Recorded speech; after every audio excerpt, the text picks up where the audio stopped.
inmediatamente. Déjeme saludar ya a los amigos que van llegando a la mesa de diálogo. Veo entrar a los compañeros que formarán parte de esta primera mesa de diálogo. Saludo al doctor Ángel Valderas Puga, especialista en petróleo y energía.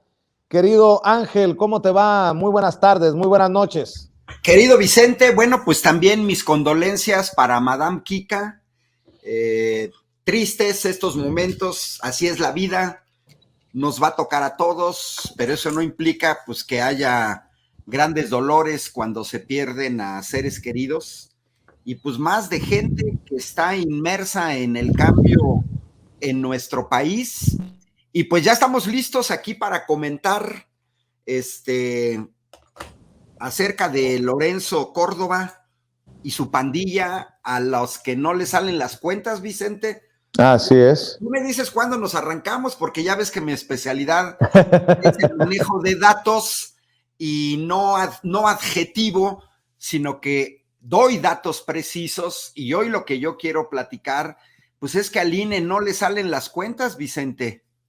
Déjame primero saludar también al maestro Ricardo Sevilla, si te parece, doctor, maestro Ricardo Sevilla, coordinador de investigaciones especiales en Regeneración MX y miembro también de esta familia Sin Censura. ¿Ya estamos listos, Ricardo? ¿Qué onda?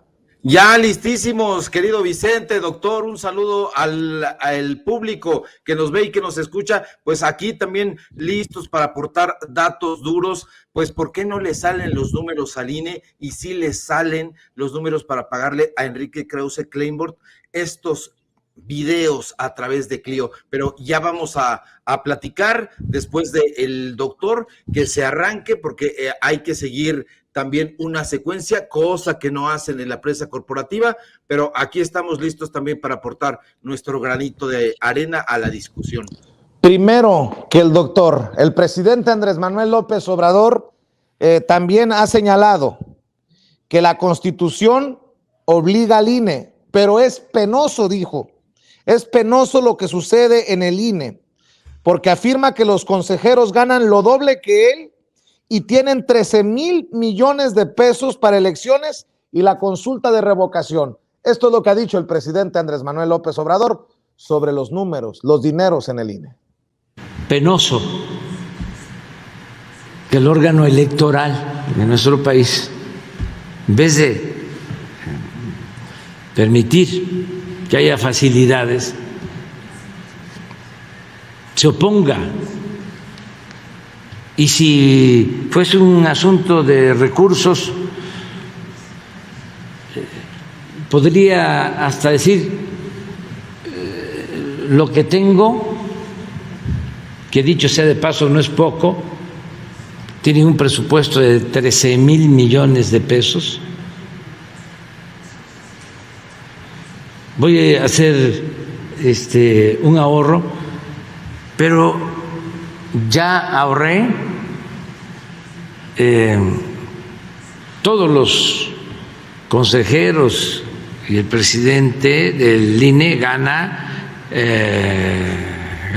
el doble de lo que yo gano y tienen muchísimas prestaciones ahora de fin de año, aguinaldos y muchas prebendas, porque se ampararon cuando se aprobó la ley de que nadie ganara más que lo que recibe el presidente de la República. Ellos se ampararon y siguen ganando mucho dinero, bastante dinero.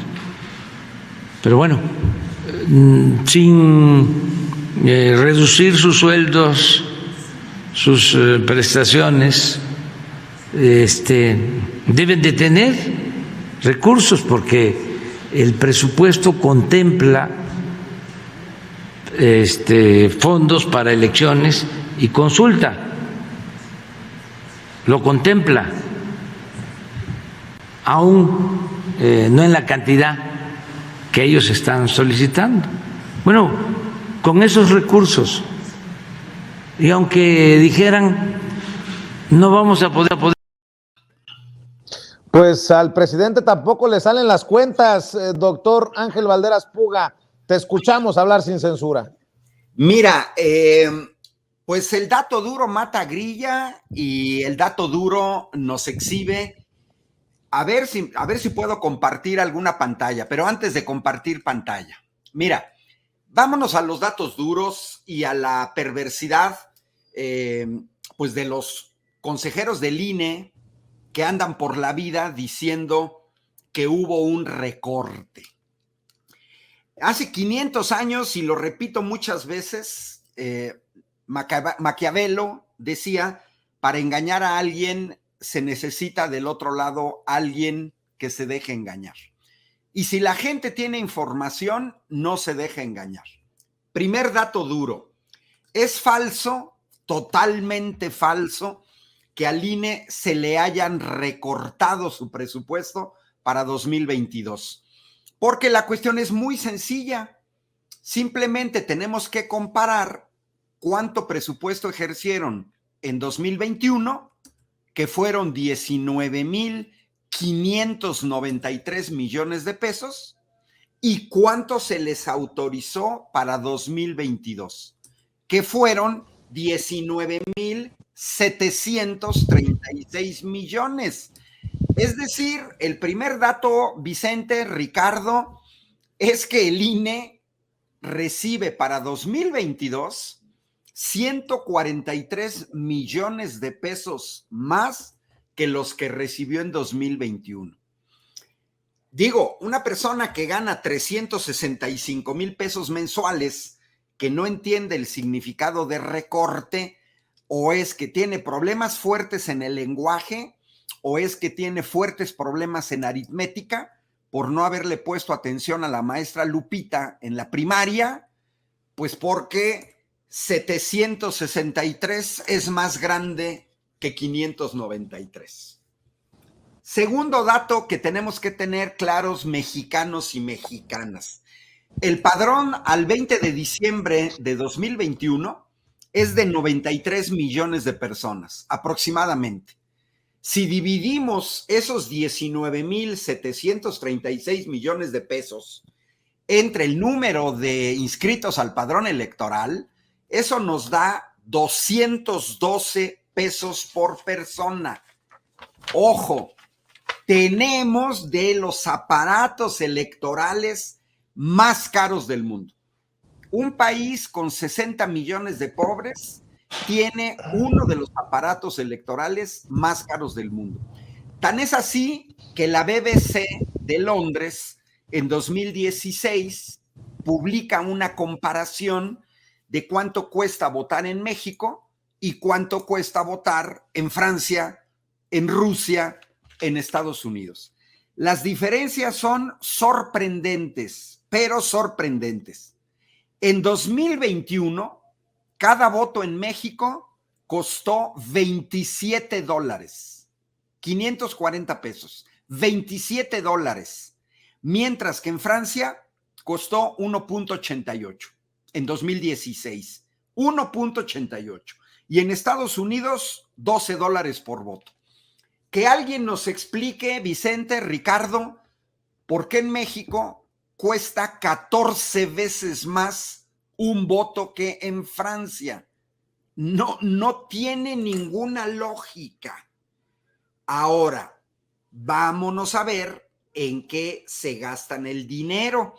¿Por qué nos dicen a los mexicanos que no les alcanza el dinero? A ver, en 2021, el INE, prácticamente podemos decir que el INE recibe en 2022 lo mismo que en 2021. Poquito más. 140 millones es poco en el contexto de más o menos podríamos cerrar a 20,000 millones de pesos. Bueno, pero en 2021, ojo, en 2021, los mexicanos y las mexicanas hubo elecciones en 15 gubernaturas, en 300 distritos federales, en 673 distritos locales y en 2,446 ayuntamientos, además de la consulta del juicio a expresidentes. Eso fue en 2021. Entonces, es muy relevante que las mexicanas y los mexicanos tengamos claro esto. Voy a compartirles una pantalla que son datos oficiales del INE, tomados del INE, perfecto. Si me la dejan un momento, aquí se desmontan las grandes mentiras del INE. Miren, esa tabla que tengo ahí es el presupuesto del INE en 2021. Vean, 19,593 millones. Sin embargo, vean que el presupuesto base es casi del 55%, son 11,000 millones, y luego remarqué en azul que organizar el proceso electoral federal fueron 7,000 millones, más o menos, aproximadamente. Todo lo demás de los 20,000 millones, o sea, 13,000 millones, 12,000 millones, no tienen nada que ver con organizar procesos electorales. O sea, dices tú, oye, entonces te dimos 20,000 millones para organizar todas estas elecciones. Ahora, ¿qué vas a organizar en 2022? No vas a organizar 15 elecciones de gubernaturas, vas a elegir 6. No vas a organizar ninguna elección, ningún distrito federal, ni en ningún distrito local, ni en ayuntamientos. Y en vez de la consulta, es el referéndum revocatorio. Se te está dando el mismo dinero. Ojo, se les debería dar el menos dinero. Hoy en la jornada, en la columna Dinero, Enrique Galván Ochoa presenta los presupuestos del INE de 2014 a 2022, aunque trae un error en el de 2022. Pero ahí podemos ver que en los años electorales al INE se le aporta más presupuesto, pasa el año electoral y se les otorga menos. 2014, 7,700 millones. 2015, año electoral, 13,000 millones. 2016, que no gobernaba Andrés Manuel López Obrador, se les bajó a 11,000 millones. 2017, que no era año electoral, se les bajó a 10,000 millones. Lógicamente, 2018 viene el proceso electoral federal, se aumenta a 17,000 millones. En 2019 vuelve a bajar a 10,000 millones. En 2020 vuelve a bajar a 11,000 millones. Se le vuelve a aumentar en 2021 a 19,000 millones. Se le debería de recortar y mucho en 2020. Sin embargo, prácticamente se les deja lo mismo. Es decir, no es posible que este INE, que estos consejeros nos vengan con el cuento de que no les alcanza y que también se quejen, porque yo no los recuerdo gritando y estando como plañideras en 2016 o en 2017, cuando no gobernaba Morena y se les disminuyó el presupuesto. Lógicamente, vas a gastar menos. Si ellos mismos, con sus propios datos, nos están exhibiendo que organizar el proceso electoral de 2021 completo les costó casi 8,000 millones de pesos, y en este año no vas a organizar un proceso de tal envergadura, claro que el dinero te alcanza. Es la verdad hasta increíble que nos vengan con el cuento que el ejercicio de revocación de mandato cuesta la mitad de todo lo que costó el proceso electoral de 2021 con toda la complejidad. No le cuadran los números, pueden engañar a gente que no sepa aritmética, pero a la gente que sí sabemos aritmética no nos pueden engañar. Es evidente que no les checan los números. Y cierro con esto para escuchar a Ricardo y me reservo ahorita para decirles lo de la nómina. Suiza, en más de 100 años, ha llevado a cabo más de 306 referéndums. Italia, desde 1946, 74 referéndums en 74 años, o sea, uno por año en promedio. Yo no veo a Suiza y no veo a Italia destinando 3.800 millones de pesos por cada referéndum que aplican. O sea, pero en México sí. Y lo que es más vergonzoso, repito, es un país con 60 millones de pobres. Es necesario desmontar estas mentiras de Lorenzo Córdoba y de sus cómplices. Y al ratito les muestro la nómina del INE, porque también es muy importante. Órale, va. Maestro Ricardo Sevilla, también te escuchamos a ti. Claro que sí, y no les alcanza para abonar a los datos duros que presenta el doctor Ángel Valderas, porque están empleando ese dinero ahorita y hace tiempo en pagarle a Enrique Krause y a Héctor Aguilar Camín.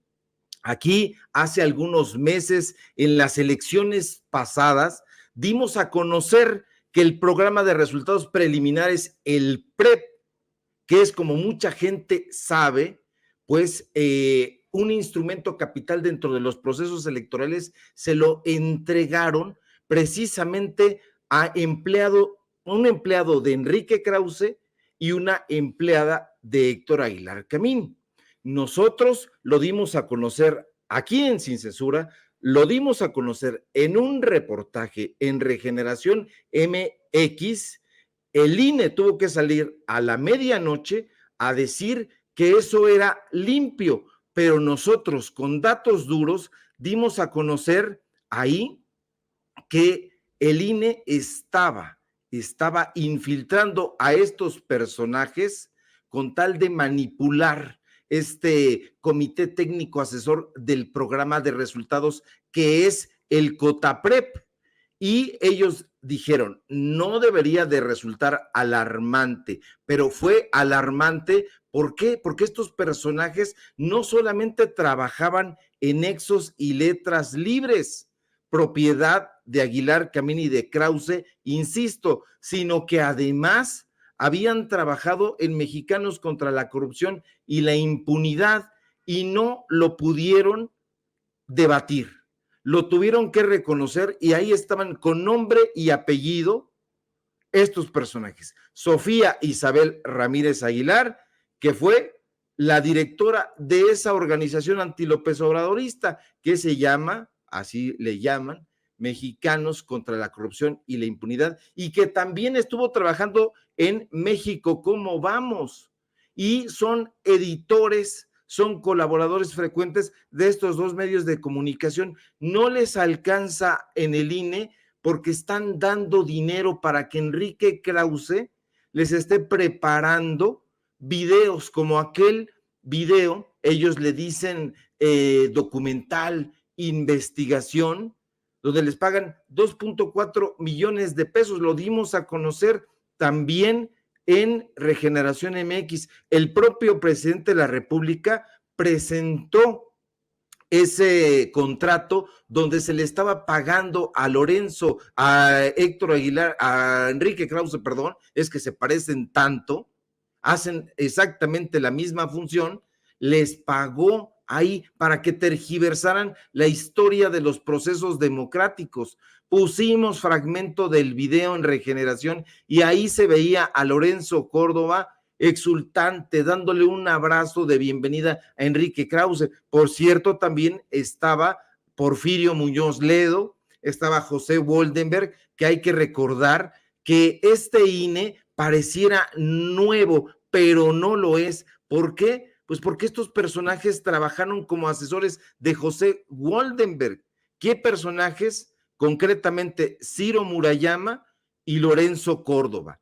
Ellos fueron los asesores de José Woldenberg en esa época y forman parte del consejo editorial de la revista Nexos, cuyo director en este momento precisamente es Luis Miguel Aguilar Camín, el poeta hermano de Héctor Aguilar Camín. ¿Quién está ahí? Todos estos mismos personajes. Entonces les están pagando. Dimos a conocer también que les estaban pagando por banners. El Instituto Electoral estaba pagando banners en Nexos. Dimos a conocer esa factura de pago. Entonces, que no vengan con que no tienen dinero. Hay dinero suficiente para llevar a cabo esta consulta. Y si no lo quieren hacer, es simple y sencillamente porque les van a asestar otra derrota. Es una derrota más allá el descrédito que tienen como personajes del concierto ajado político que ya tienen. Ya su narrativa está anquilosada, su museo de bestias negras está agotadísimo y estos nada más son patadas de ahogado.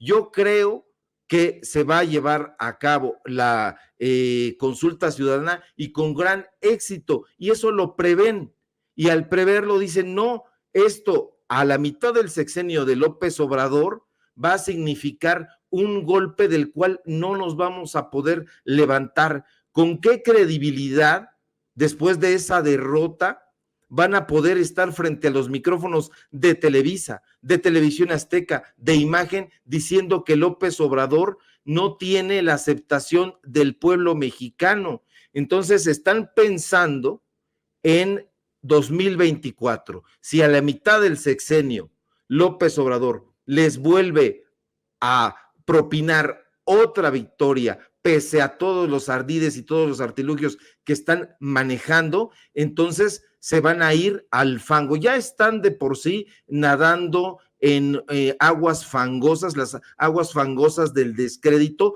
pero esto sería una derrota que ya no la podría levantar ni con todos los artículos de Sergio Sarmiento, ni con todas las diatribas de Denise Dresser y de todos estos personajes que actúan no casualmente en el mismo nado sincronizado.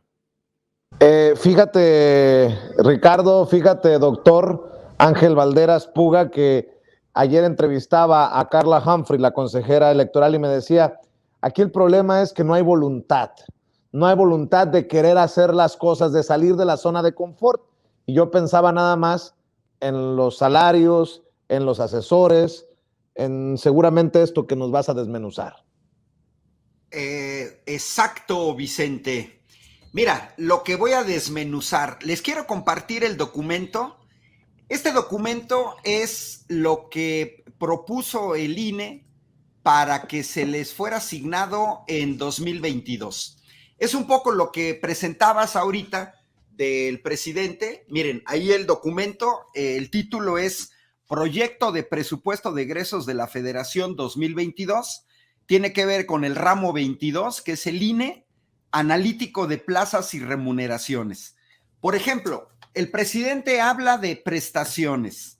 Si nosotros vemos aquí en la cuarta columna viene el total, después vienen las prestaciones. Fíjense, los señores tienen seguridad social, medidas de protección al salario, seguro a las personas. Y me voy con Lorenzo Córdoba.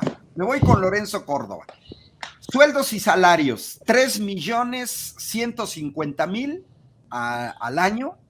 Seguridad social, 86,000 pesos. Medidas de protección al salario, 500,000.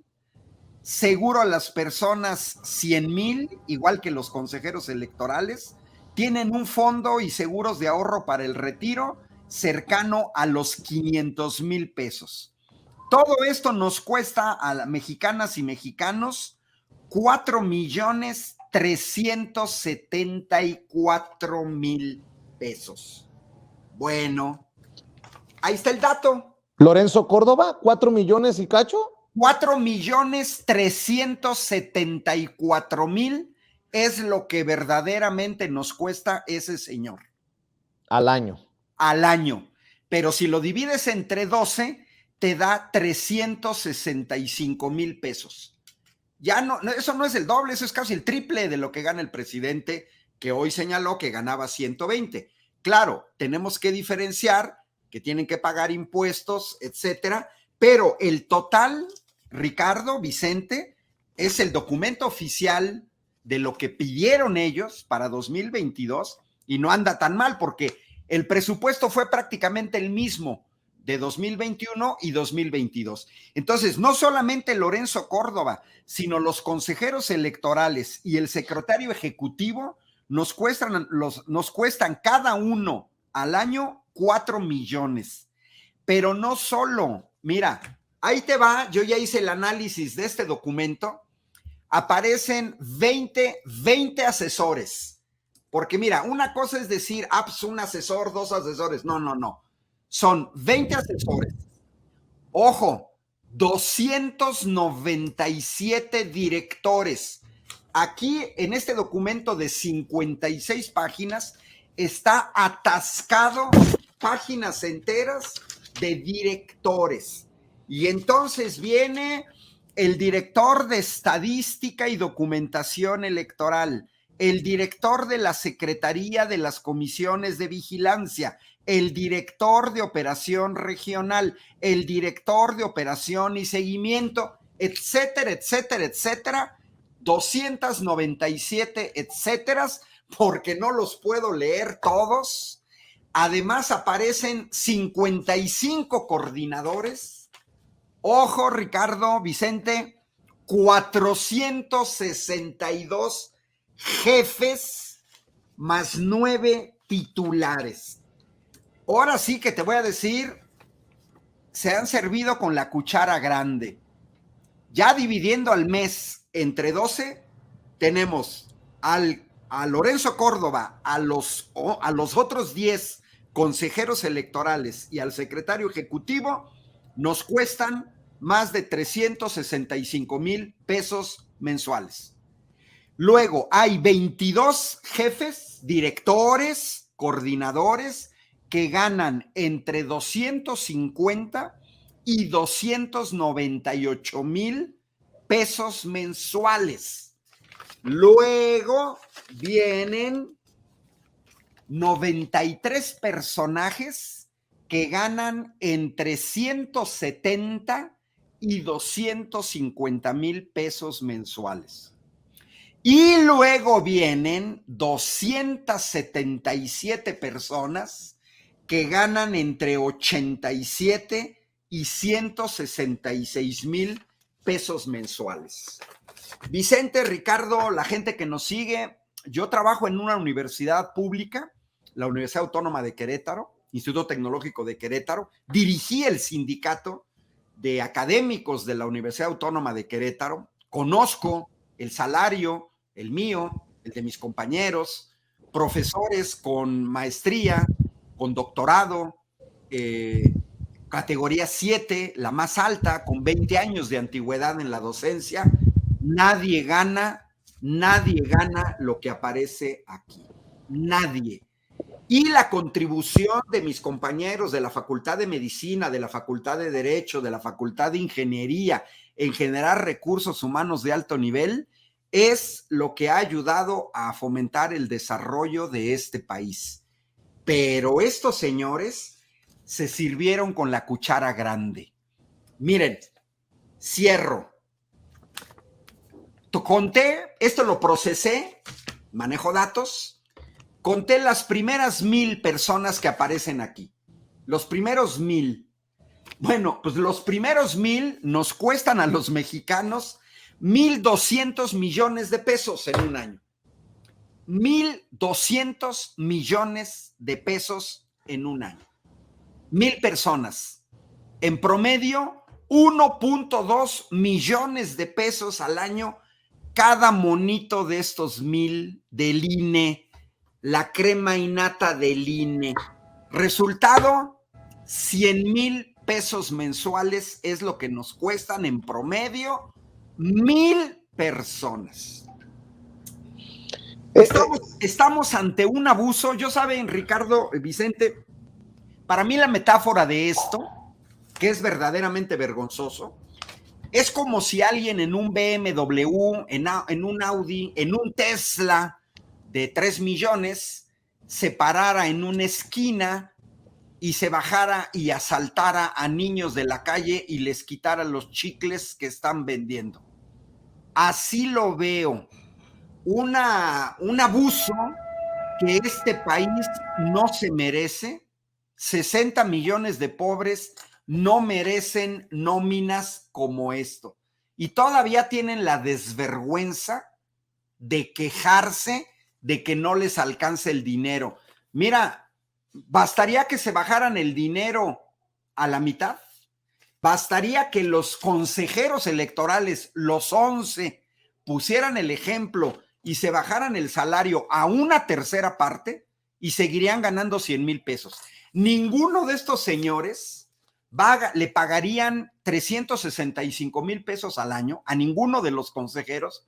No se los pagarían en Dinamarca, no se los pagarían en Suecia, no se los pagarían en Alemania, no se los pagarían en el Reino Unido, mucho menos en Francia, por el trabajo que hacen. Es vergonzoso, es ofensivo, es deleznable y ni modo, nos toca exhibirlos. Y como pueden ver, Ricardo y Vicente, pues yo no adjetivo, yo parto de los datos y lo que es peor, sus propios datos del INE.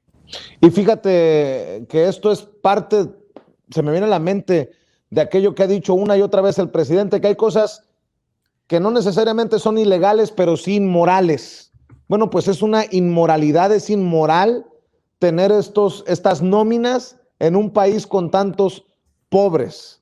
Y uno pensaría además, Ricardo, con los datos que nos está aportando el doctor Ángel Valderas Puga, que serían esmerados en cuidar las formas, en verdaderamente ser árbitros imparciales. Pero yo no sé si lo otro también les deja una lanita del golpeteo con sesgo en contra del presidente y de la Cuarta Transformación.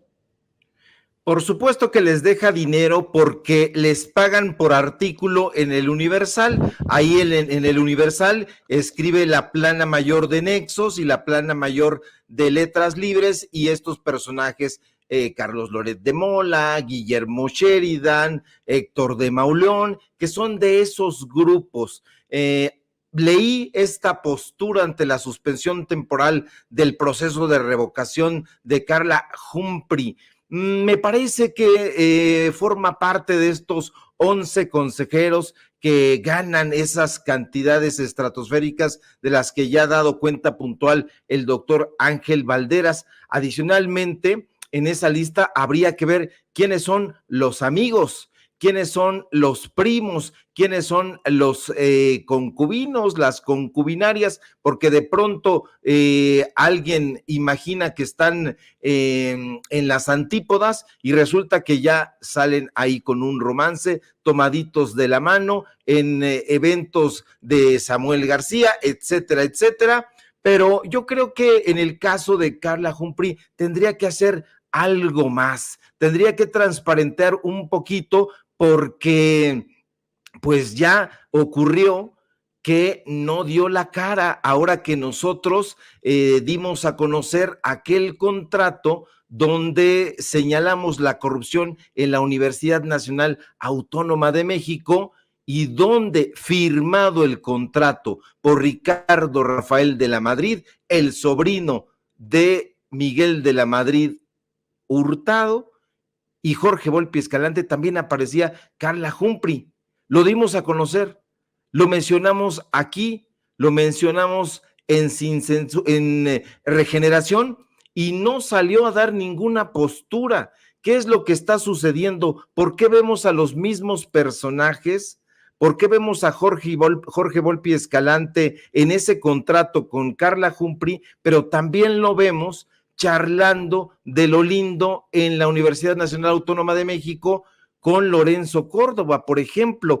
Esto uno no quisiera pensar mal, pero hay una frase del pueblo que tanto desprecian estos sujetos que dice: dime con quién andas y te diré quién eres. Y si vemos ahí que sale exultante Lorenzo Córdoba, prácticamente del brazo de Claudio Jicotencal González y de Gustavo de Hoyos, pues uno piensa mal, pero cuando también vemos que tienen sus tentáculos en la Universidad Nacional Autónoma de México, pensamos peor. Habría que ver con mucho detenimiento esa lista que tiene el doctor Ángel Valderas para dar cuenta, quizá uno por uno, cuáles son las identidades de estos personajes y de dónde están entresacados, porque yo creo que podríamos encontrarle muchísimas cosas, y coincido en eso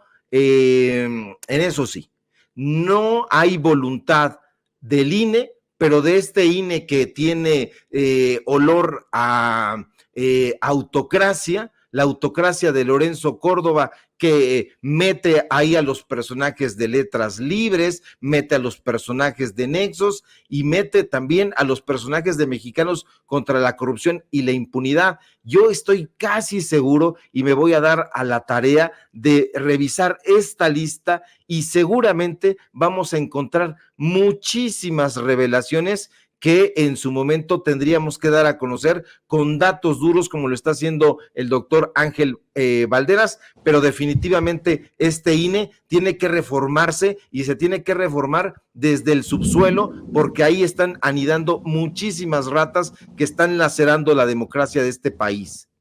Fíjate, ya que haces referencia a la opinión de Carla Humphrey, ayer nos concede una entrevista Sin Censura en exclusiva, hoy publica su postura en el periódico El Universal. Si me permiten leer un poco de esto, dice: mi postura ante la suspensión temporal del proceso de revocación de mandato. El pasado 17 de diciembre, el Consejo General del Instituto Nacional Electoral, su máximo órgano de decisión, aprobó por mayoría de votos posponer de forma temporal todas las actividades para la organización del ejercicio del proceso de revocación de mandato del presidente de la República, derivado del recorte presupuestal aprobado por la Cámara de Diputados y Diputadas al INE para el ejercicio fiscal 2022, hasta en tanto se tengan las condiciones presupuestales respectivas que le permitan reanudar con este ejercicio de participación ciudadana. En el acuerdo tomado por el INE, entre otras consideraciones, se indica que dicha posposición estará vigente hasta que la Suprema Corte de Justicia de la Nación resuelva la controversia constitucional presentada por la propia institución, o bien cuando la autoridad competente le genere las suficiencias presupuestales correspondientes. Al respecto, hice públicas mis razones para estar en contra de dicha determinación acordada por 11 de los 11 consejeros y consejeras que integramos el Consejo General del INE. En mi opinión, dicho acuerdo pone en incertidumbre este ejercicio democrático, toda vez que no existe certeza legal ni jurídica de cuándo estará en condiciones de resolver la controversia constitucional la Suprema Corte de Justicia de la Nación. En cambio, de lo que sí hay certeza es de que la Constitución y por ende la legislación secundaria respectiva obliga al INE a realizar el ejercicio de revocación de mandato. En este sentido, manifesté que nuestra obligación es caminar hacia la realización de este ejercicio con los recursos disponibles, sin dejar de lado que al aprobar el presupuesto, la Cámara de Diputadas y Diputados aprobó un recorte de casi 5,000 millones de pesos al presupuesto de la institución. No obstante, advertí que podíamos seguir avanzando para llevar a buen puerto este proceso de revocación de mandato con diversas medidas de austeridad y potenciando las fortalezas de nuestra institución, para lo cual presenté públicamente las siguientes propuestas. 1. Eliminar el conteo rápido, debido a que esta actividad, además de no estar prevista ni en la Constitución ni en la ley, queda rebasado toda vez que se tiene contemplado que los cómputos distritales comiencen el mismo día de la elección, por lo que se tendrían los resultados de este ejercicio el mismo día del proceso de revocación de mandato. Es una papeleta y solo 2 opciones de respuesta. 2. Nuevo mecanismo para instalar casillas, explorando la implementación de centros de votación, por ejemplo, en las instalaciones del propio INE, tanto en el ámbito local como en sus 300 juntas distritales ejecutivas o en centros educativos. 3. Implementación de nuevas tecnologías utilizando cuando menos 1,000 urnas electrónicas con las que cuenta el instituto, así como el desarrollo de una aplicación, una app, que permita contar con toda la información de los manuales de capacitación en los teléfonos móviles, lo que generarían ahorros al no imprimir dichos materiales. 4. Limitar la producción e impresión de documentos electorales tales como actas de escrutinio y cómputo, actas de instalación, actas de incidentes o inclusive la llamada sábana que se publica por fuera de las casillas con los resultados correspondientes. 5. Eliminar el papel seguridad de las boletas electorales, lo cual no implica quitar las medidas de seguridad en las papeletas y con ello reducir los costos de producción de estas, o inclusive optar por otro tipo de papel más barato. Incluso transitar al sistema del voto por internet que actualmente ya se utiliza para recibir para diversas elecciones, tanto federales como locales, el voto de las y los mexicanos residentes en el extranjero. 6. Que Talleres Gráficos de México, como órgano descentralizado del gobierno mexicano, imprima menos y a más bajos costos o incluso de manera gratuita la impresión de los documentos y materiales para la revocación de mandato. 7. Bajar el umbral de personas funcionarias de casilla e incluso propuse utilizar la opción referida en el artículo 33 de la Ley Federal de Revocación de Mandato y solicitar más tiempos del Estado para la difusión de este mecanismo y con ello contar con mayores espacios de difusión que no resulten onerosos al instituto. Por otra parte, propuse analizar otras estrategias de difusión de este ejercicio de participación ciudadana, como la difusión vía mensaje de texto de la realización de este ejercicio. Estas son las principales propuestas que hice en el seno del Consejo General del INE en la búsqueda de diversas alternativas que llevaran a continuar a menores costos con este ejercicio de democracia directa, el cual estamos obligados a realizar. Sin embargo, la decisión mayoritaria fue distinta y la respeto, pero no la comparto, firma la consejera electoral del INE, Carla Humphrey. O sea, sí hay opciones.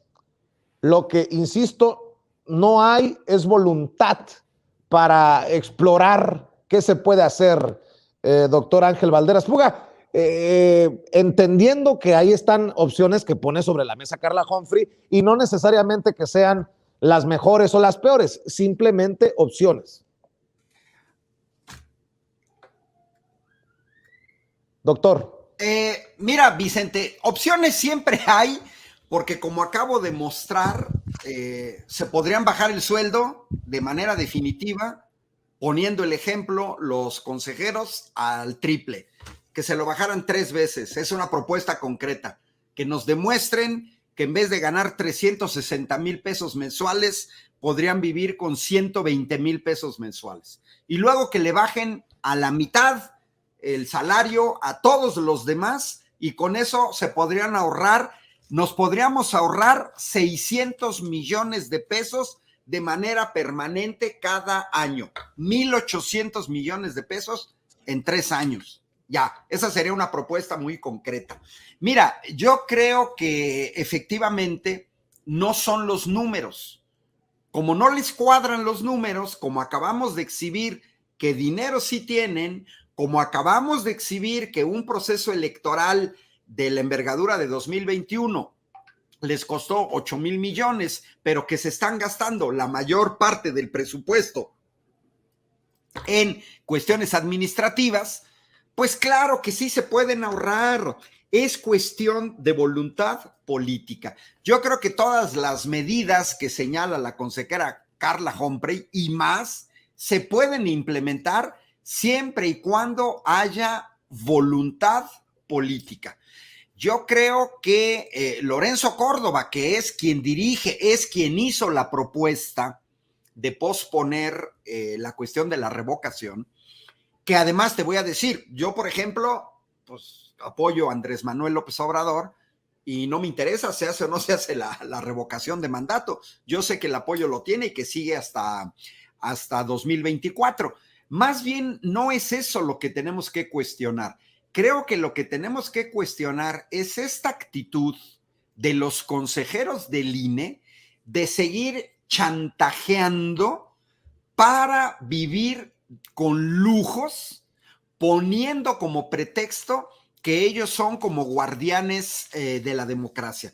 En otros países son figuras inútiles, no existen institutos nacionales electorales. Recordemos que el INE le cambian de nombre al muy desprestigiado IFE, que avaló el fraude electoral en 2006 y que además también el INE en 2012 pues avaló el fraude electoral de Enrique Peña Nieto, el fraude electoral de Alfredo del Mazo en el Estado de México, etcétera.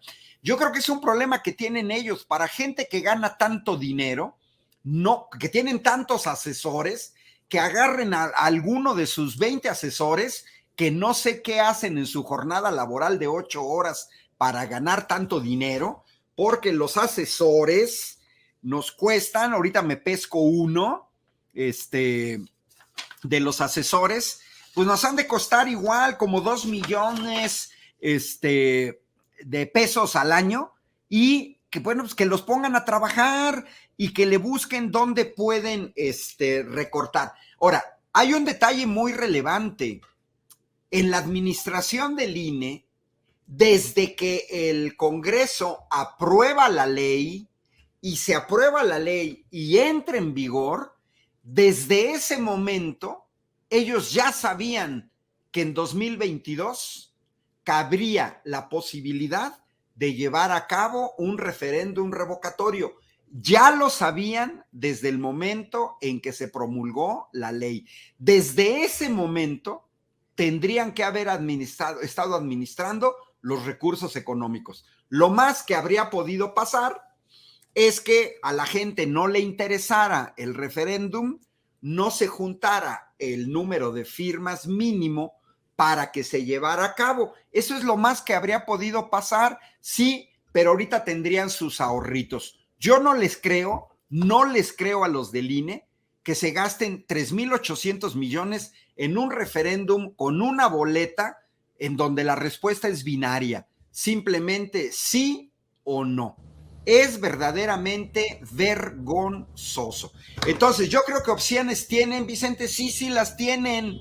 Es cuestión de voluntad política y que no nos vengan con su choro mareador a querer decir el desglose, etcétera, porque sus datos, yo insisto, no checan. Aquí pareciera ser que estamos en una mafia. He visto varias caricaturas, creo que me sintetiza todo. Está Lorenzo Córdoba con la democracia y con un cuchillo aquí en el cuello. O me dan más dinero o cuello. Yo creo que eso sintetiza un poco. Muy vergonzoso que en un país que está luchando contra una pandemia, en un país que le puso fin al neoliberalismo sin romper ni un solo vidrio, en un país donde la gente vive con pensiones de 2,700 pesos mensuales, 3,500 pesos mensuales, 3,000 pesos mensuales, que fue lo que nos dejó el neoliberalismo, vengan estos señores fifís con sueldos de 365,000 pesos mensuales a seguir exigiendo más dinero. Terminaría con una frase clásica de Andrés Manuel: no tienen llenadera, Ricardo y Vicente. Bueno, pues ojalá que ya se les ponga un alto. Como lo informaba también al inicio del espacio, Ricardo, la Cámara de Diputados presentó ante la Suprema Corte de Justicia de la Nación una demanda de controversia constitucional en contra del Instituto Nacional Electoral, que decidió aplazar diversas fases de la consulta de revocación de mandato.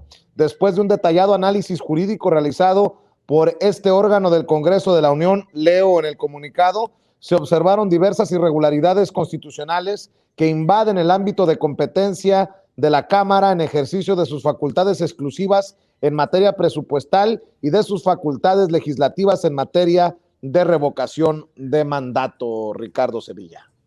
Así es, y que es precisamente la queja Humphrey, pero esa queja me parece muy sospechosa, y me parece muy sospechosa porque se publica en el periódico Universal. Y uno dirá, ¿por qué sospechas del periódico Universal? Bueno, porque yo recuerdo que ese periódico es de Eli Ortiz, y Eli Ortiz es aquel personaje del escándalo de los $35,000 que llevaba en efectivo cuando se encontraba de viaje en un avión privado justamente hacia la boda de Carla Humphrey y Santiago Nieto, y se publica esta postura en ese periódico. Ahí ya de entrada me parece sospechoso. Ahora, van a decir, van a escribir en el Universal, van a escribir en el Financiero, toda suerte de diatribas en contra de la revocación de mandato, dirán que no fortalece la democracia electoral, dirán que el presidente López Obrador tiene un alto porcentaje de aceptación y que de someternos a esta consulta, pues bueno, sería un escrutinio muy polarizado porque ese es su caballito de batalla y bueno, ellos van a decir, eso hará evidente la existencia de dos Méxicos, uno a favor del presidente y otro en su contra, porque así ven las cosas en blanco y negro, lo ven, tienen una visión absolutamente maniquea, pero dicen, yo no recuerdo. Así dice, por ejemplo, Fernando García Ramírez, así dice Héctor de Mauleón, Aguilar Camín y todos estos personajes que todos los días están denostando al gobierno de la Cuarta Transformación, que nunca han pedido la renuncia del presidente. Y yo digo, ¿no lo han pedido? Entonces, ¿qué han estado haciendo durante estos 3 años? ¿Qué ha estado haciendo, por ejemplo, Frena? Justamente pidiendo su renuncia y que se vaya. Esos son los clamores. Entonces, tienen la oportunidad de oro de que la gente acuda a las urnas y diga, bueno, pues que se vaya. O entonces, no es tan grave el asunto como ellos lo están pintando, porque desde las páginas de estos periódicos corporativos estamos viendo una y otra vez que hay una grave inestabilidad política en este país, que hay falta de gobernabilidad, que hay incluso descomposición social, que no tenemos la realidad que el presidente nos explica todos los días de manera infatigable y sin bostezos en la mañanera. Entonces, la gente no está preocupada por su salud, por la seguridad, por la ocupación, por el ingreso, por el bienestar. Todo el tiempo están cacareando estas diatribas, todo el tiempo están pidiendo desde sus redes sociales, tanto los personajes públicos como los privados e incluso, desde luego y de manera más beligerante, las granjas de bots, que el presidente se vaya, que renuncie. Y entonces, ¿por qué no quieren hacer esta consulta? Están acusando al presidente López Obrador de ser un simulador, pero entonces pareciera que no quieren someterse a ese escrutinio del pueblo, porque el pueblo les va a decir, les va a echar en la cara que quiere que el presidente López Obrador se quede.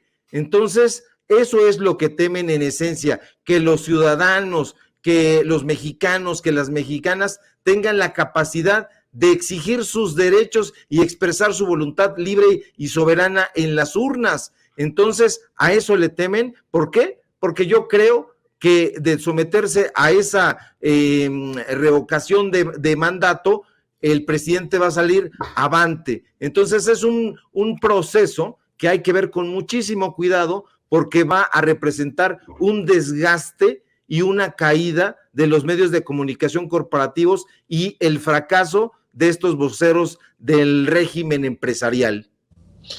Si me permiten, para cerrar, una reflexión, Ricardo, doctor, perdón que abuse de su generosidad, pero revisando en Twitter a mis periodistas favoritos y favoritas, me encontré un tuit de la reina de Xochimilco, la querida Lina Duarte, una de mis favoritas, un tuit que a su vez encontró del 1 de diciembre de Gabriel Boric, el hoy presidente electo de Chile. Y dije, válgame Dios, está López Obradorizado, no lo vieron venir, se contaminó con López Obrador. ¿Por qué? Porque el tuit, no sé si lo tengan ahí compañeros, dice así: el litio, ¿qué dijo hoy el presidente? Que el litio tiene que ser de la nación, que no puede estar en manos de privados. Bueno, Gabriel Boric, el 1 de diciembre, escribió: el litio es el mineral del futuro, usado en millones de aparatos electrónicos. Chile no puede cometer nuevamente el histórico error de privatizar los recursos, y para esto crearemos la Empresa Nacional de Litio, generando empleos en los yacimientos y un sello chileno al producto. La Empresa Nacional de litio. Dice, creación entre las propuestas que lo llevaron a ser electo presidente. Gabriel Boric dice, creación de una empresa nacional de litio que desarrolle una nueva industria nacional de este recurso estratégico con protagonismo de las comunidades y agregando valor a la producción. Válgame Dios. Y tenemos a muchos conservadores que yo creo que no hicieron su tarea, aplaudiendo la izquierda chilena y condenando al presidente Andrés Manuel López Obrador en México. Cierro con una reflexión, doctor, tuya y una de Ricardo. Muy rápido, Vicente. Bueno, pues yo creo que el país ha cambiado, está cambiando, estamos elevando la calidad del debate, se están discutiendo en el país cosas que antes no se discutían, antes los medios estaban cerrados, hoy en día se batalla para mantener espacios como el tuyo, en Sin Censura, abierto, pero aún así creo que estamos avanzando, creo que estamos contribuyendo a dar información y estamos colaborando a desmentir todas estas mentiras falsas. Y como ya sé que me lo vas a preguntar, mis redes sociales, Ángel Valderas, me encuentran en Facebook, me encuentran en Twitter, me encuentran en mi canal de YouTube y seguramente me están encontrando ahorita en muchos videos porque me han estado invitando a distintos foros sobre la reforma del sector eléctrico nacional. Estuve en San Luis Potosí apenas el sábado pasado y en Ciudad de México en la Feria del Libro y la semana próxima voy a estar por allá en Monterrey, Nuevo León, con el mismo tema, en eventos organizados por jóvenes, lo que me da mucho gusto. Así es que, bueno, pues qué bueno que están estos espacios, Vicente. Un gusto compartir con Ricardo. Creo que nos complementamos y ni nos hemos puesto de acuerdo. Y creo que eso el público de Sin Censura lo agradece. Un abrazo cordial desde la ciudad de Querétaro para todos. Córrele, maestro, córrele, doctor. Te agradezco que hayas estado con nosotros. Cierro contigo, maestro Ricardo Sevilla, sobre estas similitudes en las propuestas de Gabriel Boric, el actual presidente electo de Chile. Precisamente en su discurso de aceptación hablaba de bajar el precio del gas, hablaba de acabar con la mafia farmacéutica. Pues tanto el litio, las farmacéuticas, el gas, suenan muy a López Obrador en México, Ricardo. Así es, suenan a López Obrador, pero también es la voz coral del continente americano, es la voz coral de aquellos pueblos lastimados de los que ya hablaba Miguel Ángel Asturias, el guatemalteco, es la voz de José Martí, es la voz de los grandes pensadores de José Enrique Rodó, es la voz de Rubén Darío, es la voz de todos los pensadores, de todos los políticos más grandes y más eminentes que han transitado desde la Patagonia hasta Groenlandia, porque ese es el continente americano, no es Estados Unidos América, todos somos americanos, todos los que vivimos en este continente, y es la voz no solamente de México, sino también de Chile, y también de Brasil, de Argentina y de todos los pueblos latinos. Y digo latinos porque hay que recordar que en Brasil se habla portugués, pero también es una lengua latina. Entonces, suena a López Obrador porque el pueblo se está manifestando, el pueblo está politizado, el pueblo de América está ya empeñado en que se vayan estos modelos que se travistieron de liberales y que resultaron ser aviesos capitalistas que derivaron en este neoliberalismo rampante. Y bueno, así vamos a escuchar a muchos mandatarios a lo largo de todo el continente y seguramente a lo largo de todo el planeta, dándole voz a quienes antes no la tenían, que son los pueblos marginados, los pueblos que han sido oprimidos racialmente, económicamente, culturalmente, y eso hay que celebrarlo, que se vayan las dictaduras pinochetistas que todavía se están arrastrando por ahí, que se vayan sus ideólogos, que se vayan a descansar y bueno, hay que entregar la estafeta, como dijo el presidente en la mañana, a las nuevas generaciones de intelectuales, de periodistas, de pensadores, de filósofos. ¿Por qué? Porque se está gestando una nueva era y, como dice López Obrador, parafraseándolo, estamos viviendo tiempos interesantes. Así es, maestro. ¿En dónde te encuentran a ti? Búsquenme, por favor, querido público memorioso, Vicente, en mis redes sociales, en Twitter, @Sevilla Crítico, en Regeneración, en Los Datos Duros. Ahí tenemos un programa de lunes a viernes de 4 a 5:30, hora del centro de México. Y nos vemos en un rato en Tiempos de Canallas. Y si todo va bien, aquí en Sin Censura, al filo de las 11 de la mañana. Un fuerte abrazo al público, a producción y a ti, querido Vicente. Claro que sí, te agradezco, maestro Ricardo Sevilla, gracias al doctor Ángel Valderas Puga. Estamos al pendiente, nos vemos pronto, gracias doctor, gracias maestro.